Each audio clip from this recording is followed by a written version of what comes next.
किस प्रकार से अपराध से पीड़ित व्यक्ति मुख्यमंत्री के गेट के सामने जाके गिड़गिड़ाता था, जिसके घर में अपहरण हो गया रहता था, वह भी मुख्यमंत्री आवास ही जाता था, क्योंकि सबको मालूम था कि यदि किसी का अपहरण हुआ है।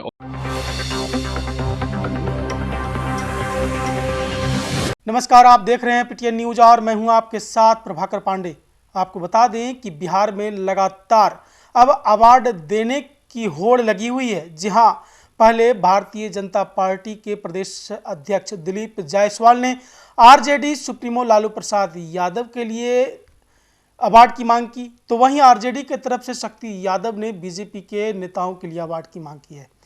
तो इसी बीच अब बिहार सरकार के मंत्री मंगल पांडे ने भी आरजेडी के लिए बड़ी मांग कर दी है। जी हां, उन्होंने कहा है कि अपराधी और अपराधियों की संरक्षण देने वाली सरकार लालू यादव को यह अवार्ड मिलना चाहिए और ये बड़ी अवार्ड होगी लालू प्रसाद यादव के लिए, क्योंकि जिस समय लालू प्रसाद यादव मुख्यमंत्री थे उस समय कोई भी अपहरण या कोई लूटपाट की घटना होती थी तो जो पीड़ित लोग होते थे वो गुहार लगाने सीएम हाउस ही जाते थे। उनको ये पता होता था कि ये संरक्षण और यहाँ से संचालन मुख्यमंत्री आवास से ही ये होता है और इस कारण से अब लालू प्रसाद यादव को यह अवार्ड देनी ही चाहिए। अपराधियों की संरक्षण अवार्ड और अपराधीकरण अवार्ड, ये दोनों अवार्ड लालू प्रसाद यादव को मिलनी चाहिए।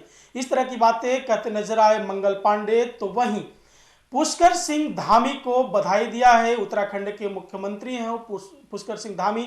बधाई देते हुए कहा है कि यूसीसी लागू करने पर बधाई और इस तरह से वो जो लागू किया है वो देश हित और राष्ट्र हित में है। इस तरह से ये पहला देश का पहला राज्य होगा जहां यूसीसी लागू हुआ है। इस तरह की बातें कहते नजर आए मंगल पांडे और क्या कुछ कहा है, छोड़े जाते हैं आपको उनकी बातों के साथ।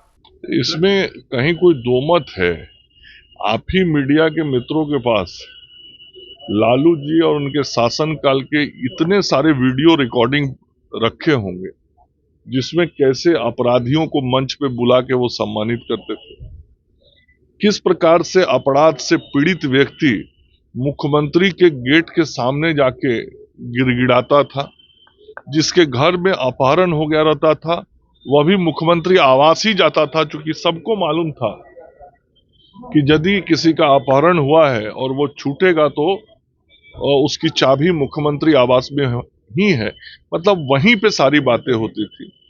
तो पूरा अपराध जो है वो एक प्रकार से राजनीतिक स्वरूप ले लिया लालू जी और राबड़ी जी के कार्यकाल में, और अपराधियों का राजनीतिकरण हो गया। और उस वक्त के इतिहास को देखिएगा तो जो बाहुबली होते थे, जो अपराधी होते थे, जो समाज में आतंक पैदा करते थे, वो राष्ट्रीय जनता दल के माध्यम से राजनीति करते थे। तो ये तो सत्य है। और उनको अपराध और अपराधियों को संरक्षण करने का जो सर्वोच्च पुरस्कार है वो दिया जा सकता है। मंगल जी, उत्तराखंड में कॉमन सिविल कोड आज से लागू कर दिया गया। कई राज्यों में मांग होती है, बिहार में भी आप लोगों की सरकार है, तो क्या इसको लेकर के कोई आप लोग विचार भविष्य में कर सकते हैं या बातचीत करेंगे?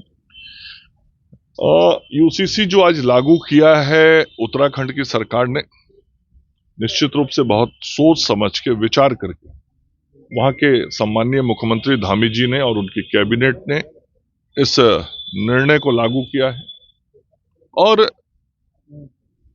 उनके अपने अनुभव हैं और उस राज्य के अनुभव के आधार पे वहां के माननीय मुख्यमंत्री जी ने ये जो निर्णय किया है, मुझे लगता है कि उन्होंने राज्य हित और राष्ट्र हित को ध्यान में रख के किया होगा। बिहार में भी सर आप लोग बातचीत करेंगे या फिर हर राज्य को अपना निर्णय करना है। आज उत्तराखंड में ये लागू हुआ है तो मैं जरूर समझता हूं कि वहां के मुख्यमंत्री धामी जी ने उत्तराखंड राज्य और राष्ट्रहित को ध्यान में रख के अपने राज्य में ऐसी नीति बनाई है। सर, नेता प्रतिपक्ष ने कहा है कि प्रधानमंत्री आ रहे हैं, भागलपुर चुनावी वर्ष है और फिर से एक बार जुमलेबाजी करके चले जाएंगे। नेता प्रतिपक्ष करते क्या है हमको ये नहीं समझ में आता है। घर में बैठ के ट्वीट करते हैं, फिर वही आप लोगों के प्रश्न का आधार बन जाता है। घर से निकलते हैं तो किसी कमरे में जाके मीटिंग कर लेते हैं, फिर वहां से एक समाचार भेज देते हैं, वो आप लोग के माध्यम से समाचार बन जाता है। फिर गलती से कभी बिहार के किसी कोने में जाते हैं तो आधा एक घंटे में कार्यकर्ताओं को चेहरा दिखा के वापस आ जाते हैं। तो ना जनता से सरोकार है, ना कार्यकर्ताओं से सरोकार है, और ना जनहित से सरोकार है। और ऐसा होना कोई आश्चर्यजनक नहीं, इसलिए कि यही उन्होंने अपनी पार्टी से और अपने पूर्वजों से सीखा है। मतलब पूर्वज मतलब जो उनके पार्टी के वरिष्ठ पुराने नेता हैं, और चाहे उनके पार्टी के राष्ट्रीय अध्यक्ष जी हों, पूर्व मुख्यमंत्री राबड़ी जी हों, या अन्य नेता जिनके सानिध्य में वो राजनीति करना सीखे और आज राजनीति कर रहे हैं, सबने ऐसा ही किया। बिहार की जनता को ठगा है, बिहार की जनता को मूर्ख बनाया, बिहार की जनता को अपराधियों के शरण में लेके चले गए, ये भी वही करने में लगे हुए। तो बिहार की जनता जान रही है राजद की वास्तविकता, और इसीलिए राजद को हर चुनाव में जनता अपना समर्थन नहीं देती है। और इस बार 2025 के चुनाव के बाद बिहार से राष्ट्रीय जनता दल नामक राजनीतिक दल जो है वह प्रायः विलुप्त हो जाएगा।